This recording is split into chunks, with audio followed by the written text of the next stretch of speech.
और 355 पेजेस का finance bill है सर, उसको आप ये टोको रखते हैं कि हम 4 घंटे में पूरी तरह से कंप्रीहेंड करके छापेंगे। चलो जी बिस्मिल्लाह करो। ओवरऑल वर्कआउट कर रहे हैं अभी।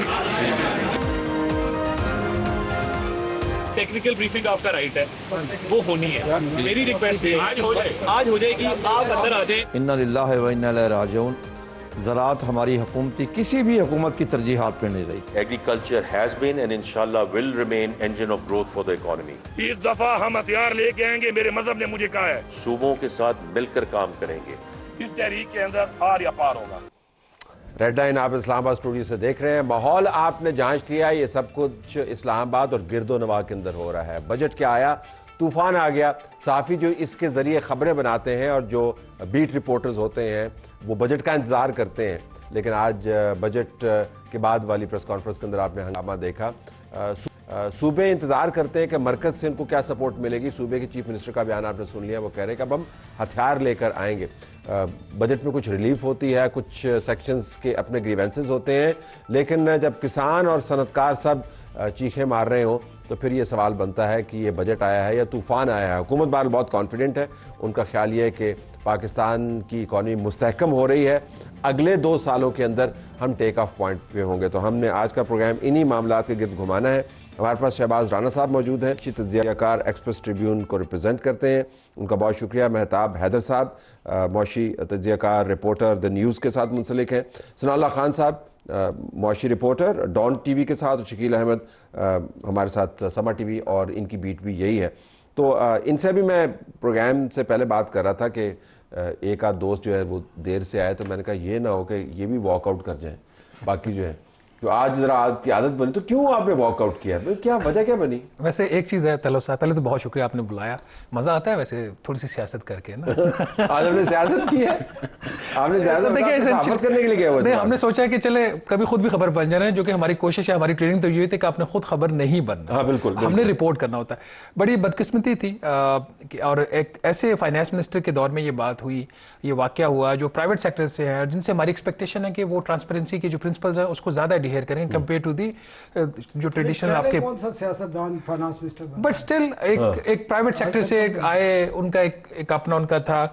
इसका तलब साहब वाक़या बड़ा सिंपल है। अमूमी तौर पर यह होता है, ये एक रवायत रही है और उसका फ़ायदा दोनों हुकूमत को भी होता है और सहाफ़ियों को भी होता है।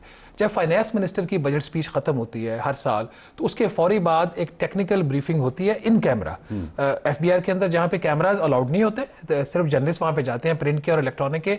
और जो टैक्स कवानीन में जो तब्दीलियाँ आती हैं उसके ऊपर एक कॉम्प्रिहेंसिव ब्रीफिंग दी जाती है कि कौन सी चेंजेस आई हैं, ताकि टैक्स लॉज इतने कॉम्प्लिकेटेड हैं, सहाफ़ी के पास वक्त नहीं होता, इन्होंने 6 बजे बजट देना होता है, 7 बजे स्पीच खत्म होती है, कि वो उसको डिटेल में जाके पढ़ें और फिर जाके उसको सही तरीके से रिपोर्ट कर सकें।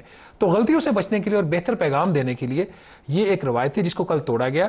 और कल इन्होंने फैसला किया हुकूमत ने, FPR ने, कि ये टेक्निकल ब्रीफिंग जो है वो नहीं होगी। हालांकि हमने कल उनसे रिक्वेस्ट की कि आप ये ना करें, आप ब्रीफिंग आपने कल को बकायदा बताया कि आपको करनी चाहिए। एग्जैक्टली, हम उनके वहां पे गए, मैंने चेयरमैन FBR से पर्सनली रिक्वेस्ट की। मैंने कहा चेयरमैन साहब ये रिलेशंस की बात नहीं है, यहाँ पे ये हमारा राइट है, अगर आप ये हमें राइट हमें नहीं देंगे तो कल फिर इसमें प्रॉब्लम। अच्छा, मुझे सिर्फ एक बात ऐड करूंगा, माजरत के साथ कतकलामी हो रही है। आपने रवायत की बात की कि रवायत है, कोई हमारा राइट तो नहीं है। ये आपको पता है आईनी तौर पर जो एक डॉक्यूमेंट पार्लियामेंट में पेश होना चाहिए नेशनल असेंबली में, वो एनुअल बजट स्टेटमेंट है, लेकिन उसके साथ बजट एंड ब्रीफ का डॉक्यूमेंट आता है। आइन में उसकी कोई रिक्वायरमेंट नहीं है। वो क्यों आता है? और बहुत सहूलत के लिए आता है ताकि लोगों को आसानी हो। लेकिन नीयत के बारे में है, अभी ये बड़ी डिबेट हुई है इसमें, हमने पहले से में जो किया कि जी चीज़ों को छुपाना चाहते हैं इस दौर में। नंबर 1, हमारे पास क्या शवाहिद मौजूद है कि वाक़तन छुपाना चाहते हैं? क्या हमारी अपनी तशरीह है ये? नंबर 2, क्या ये मुमकिन भी है कि आप छुपा पाएं? जी बिल्कुल है, मुमकिन, बिल्कुल मुमकिन। बताइए। देखिए, जो फाइनेंस बिल होता है ये 4 टैक्स कानून में बुनियादी तौर पर तब्दीली है, तो उसके अलावा और जो इसमें चीज़ें डाल देते हैं जो आईनी तौर पर डाल नहीं सकते, वो भी उसमें डाली हुई होती है। अब उसमें अमेंडमेंट कैसे आती है? उसमें एक अमेंडमेंट आती है कि जी clause 5 of the first schedule of table 4 sub table 7 entry number this has been amended, deleted और सब्स्टिट्यूटेड, जो भी एक लफ्ज। अब मुझे बताइए, ये 4 हम जर्नलिस्ट यहाँ बैठे हुए, हम सब में से किसी का भी तजर्बा 20 साल से कम नहीं है। मैं भी जाके कानून खोलूंगा, उसको सामने रखूंगा और फिर बताऊंगा आप लोगों को कि इसका मतलब क्या है, जो कि कल रात हमने किया। हमें कोई तकलीफ नहीं। आईनी अमेंडमेंट में भी ये होता है कि फलां क्लॉज को इस तरीके से पढ़ा जाए और उसमें से ये अच्छा, ब्रैकेट अब निकाल मसला दिया क्या जाए। होता है, जानबूझ के तलत साहब ये लेट बजट देते हैं। ये जो 6 बजे बजट स्पीच है, ये मुझे 12 बजे बजट स्पीच कर दें, ये अपनी ब्रीफिंग खत्म कर दें। मेरे पास सफिशिएंट टाइम होगा, मैं रात भी बैठ के पढ़ लिया। मेरे लिए अल्हम्दुलिल्लाह, हम सब लोगों के लिए कोई मसला नहीं था, लेकिन मेरे बहुत सारे बहन भाई मीडिया में, इकोनॉमिक रिपोर्टिंग में ऐसे हैं जो नहीं पढ़ सकते, यंग हैं। तो आप इसरार ये कर रहे हैं कि ये जानबूझ के मालूमात को मख्फी रखने के लिए, मामलात को उलझाने के लिए और डंग टपाने के लिए कि अगले दिन कॉन्फ्रेंस, एक दिन इकोनॉमिक सर्वे है, अगले दिन बजट है, फिर प्रेस कॉन्फ्रेंस है, तो हर रोज की नई हेडलाइन है। उसके अंदर हेडलाइन निकल आई ना, anti digital pro real estate sector budget.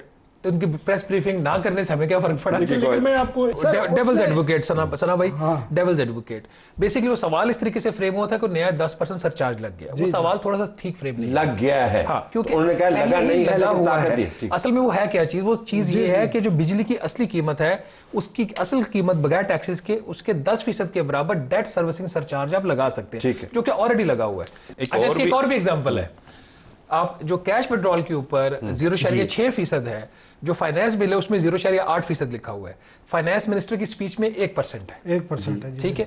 अब ये चेंज कहां से आया, क्यों आया? अगर ये ब्रीफिंग हो जाती, एक्यूरेट क्या है वैसे, कितना एक्यूरेट 0.8 है, जो अभी तक लॉ के अंदर दिया हुआ है। बजट के साथ इतनी तवक्कुआत और इतने तनाज़े शायद ही पाकिस्तान की हालिया तारीख में मुंसलिक रहे हों जितने आजकल बन गए हैं। सियासत भी जुड़ी है उसके साथ, सहाफ़त भी जुड़ी है उसके साथ, हाइब्रिड सिस्टम के मामलात भी चल रहे हैं, IMF की तवक्कुआत भी हैं, ऊपर से जंग भी हमारे सर के ऊपर खड़ी है। ये गैर मामूली सूरत हाल है शहबाज साहब, इसके अंदर गैर मामूली इक़दाम चाहिए। आपको लगता है कि इस बजट का जो फ्रेमवर्क है, इससे कोई अगले साल में कोई गैर मामूली मामलात नजर आएंगे? मैं आज स्टॉक मार्केट देख रहा था, एक इंडिकेटर है, हो सकता है गैर मामूली इंडिकेटर ना हो सकता है manipulated, I don't know, but the numbers look really good. So stock market आपको बता रही है कि हम बड़े खुश हैं बजट के साथ। देखिए, दो हिस्सों में बजट को देखना है। पहले जो स्टॉक मार्केट वाली बात है मैं पहले क्लियर कर दूं। स्टॉक मार्केट किस चीज़ के ऊपर जाती है कि उनके ऊपर टैक्स में इजाफा नहीं हुआ। उनको एक रिड्यूस रेट के ऊपर गवर्नमेंट ने रखा, तो उनका चालू है। उनको ये खतरा था कि प्रोग्राम है IMF का है, उनकी ये स्पेशल ट्रीटमेंट खत्म ना हो जाए, तो वो उन्होंने पॉजिटिव बैंक इंटरेस्ट के ऊपर जो कि ज्यादा आया है तो वो फिर लिक्विडिटी हो जाएगी। ठीक है, समझ आ गई। ठीक है। अच्छा, अब बजट को दो हिस्सों में देखने की जरूरत है। एक है फाइनेंस डिवीजन का, फाइनेंस मिनिस्ट्री का ओवरऑल फेडरल बजट, जो नंबर्स की बात है, नंबर्स क्रंचिंग, बजट का खसारा कितना है, किसको कितना मिलना है, किसको कितना नहीं मिलना, सवाए आप उसको माइनस कर दें तरक्याती बजट को, ओवरऑल नंबर्स इनके ठीक हैं।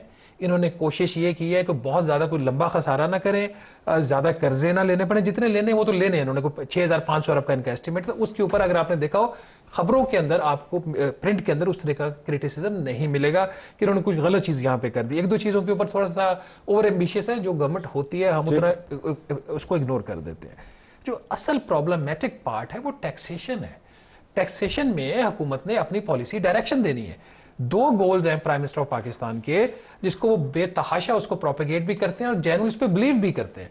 वो कह रहे हैं कि मैंने इकोनॉमी को डिजिटाइज करना है, ये मेरे मुल्क के अंदर टैक्स की चोरी बहुत ज्यादा है, इनको कैश इकोनॉमी से बाहर निकालना है। जो इकदाम किए हैं वो सारे एंटाई इन्होंने डिजिटल कर दिए हैं, लोगों को कैश इकोनॉमी की तरफ और ज्यादा दिखेल रहे हैं। किस तरह बताएं? फॉर एग्जाम्पल, आपकी जो डिजिटल मार्केट प्लेसेस हैं उसके ऊपर टैक्स लगा दिया, ऑनलाइन मार्केट प्लेसेस हैं उसके ऊपर टैक्स लगा दिया। हमारे जो छोटे छोटे जो आपके बिजनेसेस हैं जो ऑनलाइन प्लेटफॉर्म के ऊपर जाके कुछ चीज बेचते हैं, एक मोटरसाइकिल वाला, लो मिडिल इनकम ग्रुप जो समटाइम इसमें पॉवर्टी के लेवल के अंदर होता है, वो एक मोटरसाइकिल के ऊपर जाके आपके घर में एक चीज डिलीवर करता है, उसको शहबाज ये सोर्स से रेवेन्यू जनरेट हो रहा है, उसके ऊपर टैक्स तो लगेगा ना? राइट सोर्सेज आप उस साइड पे क्यों जा रहे हैं? इन्होंने इनकम टैक्स के अंदर कितनी ऐसी एग्जम्पशंस हैं, 5,800 अरब रुपए की तारीखी टैक्स लॉसेज हैं इस साल के, जिसमें सिर्फ इनकम टैक्स के 540 अरब रुपए के हैं। ये जरा रकम दोबारा दोहरा के कौन लोग हैं वैसे आज? देखिए, इसमें बहुत सारे जेन्युइन भी हैं, जैसे पेट्रोलियम, खैर उस तरीके से एग्जम्पशन की कॉस्ट में GST है पेट्रोल के ऊपर, लॉ के अंदर दिया हुआ कि 18% हुकूमत ने जीरो रखा हुआ है, क्योंकि उससे कहीं ज्यादा पेट्रोलियम लेवी में ले रहे हैं, लेकिन चूंकि कानून के अंदर क्लॉज है तो आपको देना पड़ता है। फिर बेतहाशा जो ऑर्गेनाइजेशंस हैं, एंटिटीज हैं, बार्स हैं, उनको इनकम टैक्स की एग्जम्पशन 111, ठीक है, 111 आप बड़े बड़े लोगों। अच्छा, मैंने 111 कहूंगा तो क्या 111 नहीं है? 111 नहीं होता सर, 112 के लिए 110 मैंने तो नहीं नंबर बनाया। देखिए, इसमें जो बॉटम लाइन है, जो सारी डिबेट, देखिए कोई भी पॉलिसी देना हुकूमत का राइट है। हमारा काम उसको जज करना है बेस्ड assess ऑन आइन कानून जो रूल्स हैं और जो ओवरऑल आपकी जो प्रैक्टिस है उसके बेस के ऊपर हम चीज़ों को देख रहे हैं। हुकूमत कोई भी पॉलिसी दे इसको ओन करे, वो उसको डिसीव करने की कोशिश ना करे। हमारा प्रॉब्लम आता है डिसेप्शन के साथ। हुकूमत का राइट है कल 100% टैक्स लगा दे। अच्छा, अब मुझे प्रोग्राम फ्री मार्केट इंप्लीमेंट करने की कोशिश हो रही है। देखिए इसमें आईनी तौर पर वफाकी हुकूमत जो है वो कोई इंसेंटिव एग्रीकल्चर सेक्टर को डायरेक्टली नहीं दे सकती, सब्सिडी नहीं दे सकती, ये बड़ा क्लियर है। अगर ज़राअत को प्रमोट करना है तो सूबे करें। सूबों के पास कैश सरप्लस है, तमाम सूबों के पास इंक्लूडिंग बलूचिस्तान, इनके पास कैश सरप्लस है। वफाक 6500 अरब रुपए का खसारा अगले साल भी करने जा रही है, एक चीज़। दूसरा, जहाँ तक टैक्सेशन की बात है, टैक्स का एक बड़ा सिंपल एक असूल है कि और जो अभी नए टैक्स लॉज जो है वो पास किए हैं प्रोविंशियल असेंबलीज में, जिसको इंप्लीमेंट करने की कोई उसकी नीयत नहीं है। और जो नेशनल इकोनॉमिक काउंसिल का इजलास हुआ था उसमें उन्होंने वज़ीर-ए-आज़म को कहा कि IMF से बात करके इसको हटाएं। इसमें कोई शक वाली बात नहीं कि ज़राअत में नुकसान है, बहुत बुरी फसलें मुतासर हुई हैं, तो नुकसान के ऊपर तो आमदन के ऊपर टैक्स नहीं लगता। ठीक, आप टैक्स को रोल आउट करें, उसको इंप्लीमेंट करें, जिसका जो बनता है ड्यू शेयर वो दे, नहीं बनता तो मत दे। हमें कुछ चीज़ों पर क्लैरिटी ले लेनी चाहिए। ज़राअत के ऊपर हमें वफाकी हुकूमत को गाली नहीं निकालनी, ज़राअत के ऊपर हमें वफाकी हुकूमत को अकाउंटेबल नहीं ठहराना, सवाए उन चीज़ों के जहाँ पे वो पॉलिसीज पे क्योंकि सूबों के पास चला गया पैसा देना, सूबे दें जितना मर्जी। Go ahead.